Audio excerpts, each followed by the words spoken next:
Bienvenidos a la teoría perdida. Hoy vamos a hablar de un tema incómodo, oculto, pero que toca a todos: las deudas de los países. ¿Realmente un país puede pagar todo lo que debe?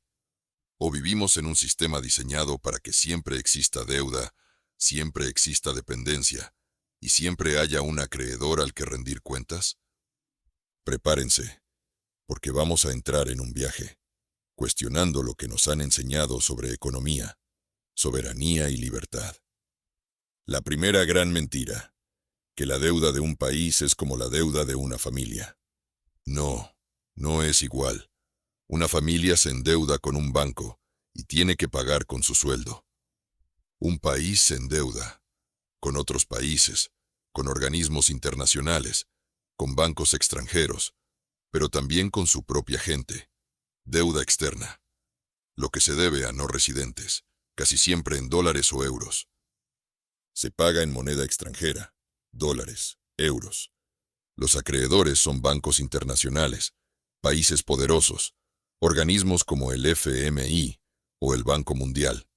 Ventaja: trae divisas frescas cuando el país no tiene dólares para importar, invertir o pagar. Desventaja: la tasa de interés es más alta.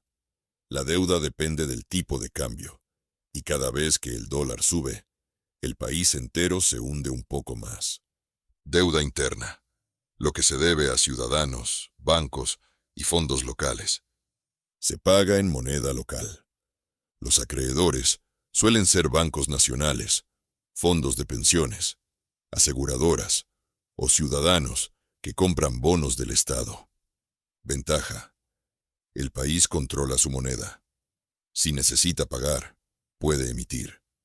Desventaja: al emitir más dinero para pagar, aumenta la inflación. El pueblo termina pagando la deuda en precios más altos, salarios más bajos y servicios más caros. Pregunta incómoda: si un país le debe a su propio pueblo, ¿de verdad se puede hablar de soberanía? ¿De qué sirve endeudarse con nosotros mismos si al final el costo lo paga igual el ciudadano común? ¿No es eso esclavitud interna disfrazada de patriotismo financiero? ¿De qué sirve endeudarse con nosotros mismos si al final el costo lo paga igual el ciudadano común? Aquí empieza lo más incómodo. Argentina: más de 20 acuerdos con el FMI en su historia. ¿Es coincidencia que siempre vuelva al mismo lugar?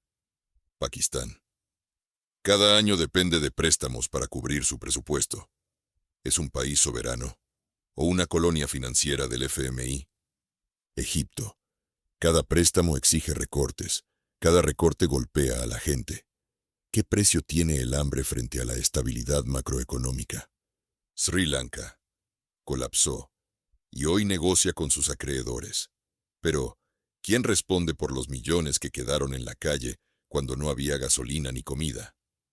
Ghana: renegocia 13.000 millones en bonos. ¿Por qué se habla poco de África, siendo el continente más endeudado en proporción a sus ingresos? ¿Se imaginan un sistema en el que los países nunca puedan salir de la deuda? Porque esa es la trampa.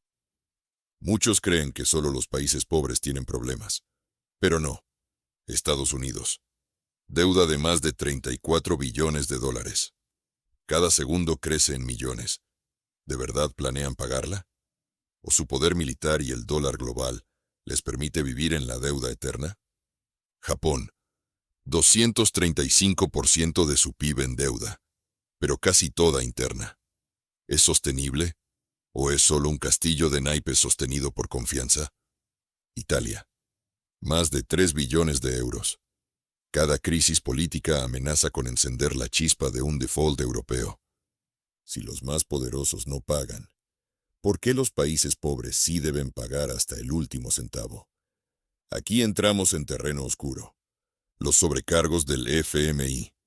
Intereses adicionales para los países que más necesitan ayuda. ¿Solidaridad o negocio disfrazado? Los fondos buitre. Empresas que compran deuda barata y exigen el 100% en tribunales. El caso Argentina fue brutal. Los errores de gobiernos. Gastar préstamos en subsidios cortoplacistas. corrupción o megaproyectos sin retorno. ¿Quién tiene más culpa? ¿El prestamista usurero o el gobernante que pide prestado sabiendo que no podrá pagar? Mientras todos miran la deuda externa, hay otra bomba, la interna. En México, el 84% de la deuda es interna. En Estados Unidos, el 70% está en manos de sus propios ciudadanos y bancos. Japón, casi todo lo que debe se lo debe a sí mismo. Entonces, ¿qué pasa cuando un gobierno paga intereses de deuda interna? El dinero no desaparece. Va de un bolsillo del pueblo a otro. Pero el pueblo no ve el beneficio, solo ve que los servicios se recortan. Pregunta incómoda. ¿Será que la deuda interna es el mecanismo perfecto para transferir riqueza del pueblo trabajador a las élites financieras, sin que nadie lo note? En 2024 se difundió que México había pagado su deuda externa. Lo cierto, solo adelantó vencimientos de 2025, canceló un bono y volvió a pedir apoyo en dólares. Es decir, cambió de acreedor, movió las piezas, pero no eliminó la deuda. Datos. México tiene alrededor de 634,000 millones de dólares en deuda externa total. Gobierno federal. La mayor parte de su deuda es interna, casi un 84%. Pemex. La petrolera estatal carga con más de 80,000 millones de dólares en deuda. Si el gobierno presume que pagó la deuda, pero Pemex arrastra otra montaña de compromisos, ¿no es eso un espejismo financiero? Argentina es un caso de manual. Más de 20 acuerdos con el FMI en su historia. Cada vez que recibe dinero, la economía se hunde más en recortes, inflación y fuga de capitales.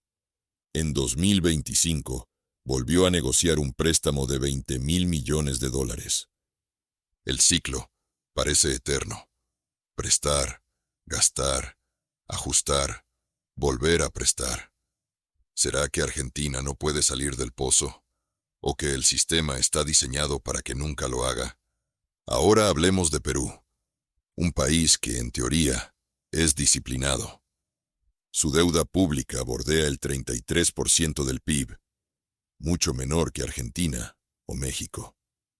De ese total, más o menos 2/3 es interna, colocada en soles. El resto es externa, en dólares y euros. El gobierno presume estabilidad, pero en la práctica, gran parte de su deuda interna está en manos de fondos de pensiones privados.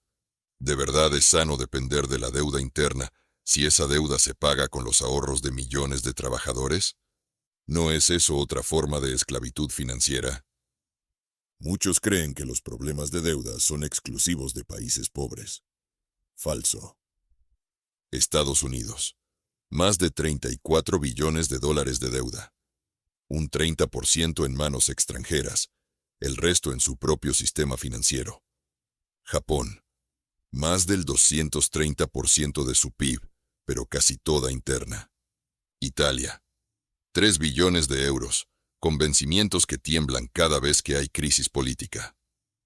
Si los ricos nunca pagan, ¿por qué a los pobres se les exige cada centavo? Si lo pensamos bien, la deuda es la nueva forma de colonización. Ya no se invaden países con ejércitos. Se los controla con préstamos. Quien controla la deuda, controla la política, las leyes, los presupuestos. Ya no hacen falta ejércitos para dominar a un país. Hoy basta con un préstamo, una firma y un compromiso de pago. Lo vimos en Grecia, lo vemos en Argentina, lo sentimos en México y lo intuimos en Perú. La deuda es la nueva colonización. ¿Recuerdan cómo Grecia en 2010 tuvo que vender puertos, islas y aeropuertos para poder pagar a la Unión Europea? ¿No es eso perder soberanía? Entonces, ¿qué prefieren que sus gobernantes les digan? ¿Pagamos la deuda aunque sea mentira? ¿O la verdad, que estamos atrapados en un ciclo eterno del que no se quiere salir? ¿Es posible un mundo sin deuda nacional? ¿O la deuda es el motor oculto de este sistema global? ¿Qué preferirías? ¿Una deuda externa con el FMI o una deuda interna que vacía tus ahorros en silencio? Si mañana hay un colapso global, ¿quién crees que perdería más? ¿Los banqueros? ¿O tú, con tu pensión, tu salario y tu futuro? ¿Estamos condenados a vivir en deuda eterna? ¿O existe la posibilidad de romper ese ciclo? Gracias por acompañarnos en este viaje. Si te gustan estos temas que no se hablan en las noticias, dale like, comparte, comenta qué piensas de la deuda de tu país. ¿Crees que alguna vez la pagaremos? ¿O que está diseñada para nunca terminar? Y recuerda, en la teoría perdida, lo que no está en los libros, también ocurrió.